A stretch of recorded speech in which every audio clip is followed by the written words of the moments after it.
इयत्ता 6वी ब मध्ये सामान्य विज्ञान या विषयामध्ये 13वा प्रकरण ध्वनी यातील मुद्दा ध्वनी प्रसारण. ध्वनी प्रसारणासाठी 3 माध्यमांची आवश्यकता असते, एक वायू, द्रव आणि स्थायू.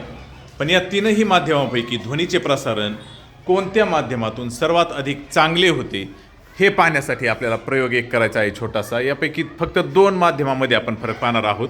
एक आहे वायू आणि दुसरा आहे द्रव. या 2 माध्यमांपैकी ध्वनीचे प्रसारण सर्वाधिक चांगले कोणत्या माध्यमातून होईल हे आपणास खात्री करायची आहे, प्रयोगाद्वारे पडताळायचे आहे.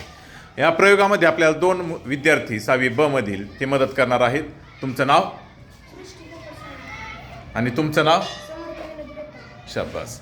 तर सृष्टी, तुम्ही प्रथम पुढे या. इथे तुमच्या हातात काय आहे? फुगा. पण कसा? त्यामध्ये हवा भरलेली आहे, म्हणजेच माध्यम कोणतं आलं आपलं? पहिलं वायू.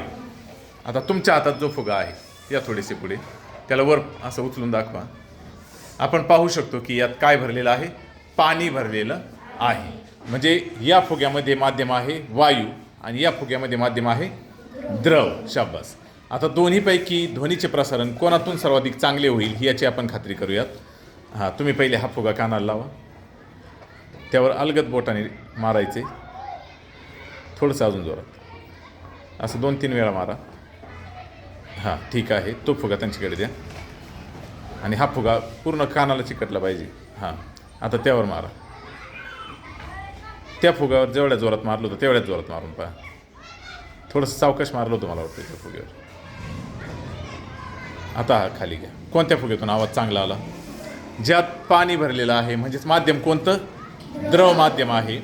त्या फुग्यामधून ध्वनीचे प्रसारण चांगले झालेले आहे. कोणाच्या तुलनेत? वायूच्या तुलनेत. आता तुम्ही तोच प्रयोग करा. फुगा कानाला लावा, पूर्ण कानाला स्पर्श झाला पाहिजे. हां, त्यावरती बोटाने टच करा. आवाज लक्षात ठेवा. 2-4 वेळा मारा. हां, तो फुगा साईडला घ्या. हा फुगा घ्या तुमच्याकडे. परत एकदा कानाला. आवाज कोणातून चांगला आला?